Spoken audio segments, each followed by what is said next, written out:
மிகவும் பழமையான இலக்கண நூல் தொல்காப்பியம். இதனை இயற்றியவர் தொல்காப்பியர். இது எழுத்து, சொல், பொருள் என்ற 3 அதிகாரங்களை கொண்டுள்ளது. பொருளதிகாரத்தில் மரபியலில் உயிர்வகை பற்றி நாம் காண்போம். நம் மாணவிகள் அட்டைப்படம் மூலமாகவும் பாடல் மூலமாகவும் விளக்க வருகின்றனர்.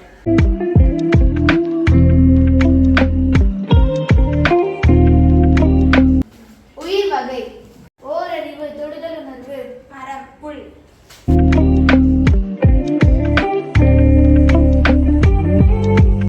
ஈரறிவு: தொடுதல் உணர்வோடு சுவைத்தல் உணர்வு, சிப்பி, நத்தை.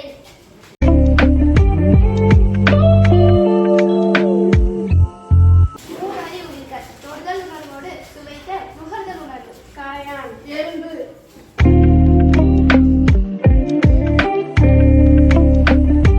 நான்கறிவு உயிர்கள்: தொடுதல் உணர்வு, சுவைத்தல், நுகர்தல், பார்த்தல், நண்டு, தும்பி.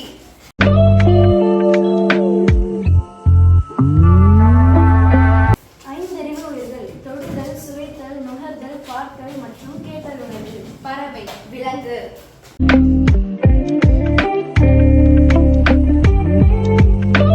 ஆறறிவு உயிர்கள்: தொடுதல் உணர்வு, சுவைத்தல், நுகர்தல், காணல், கேட்டல் மற்றும் பகுத்தறிதல் உணர்வு, மனிதன்.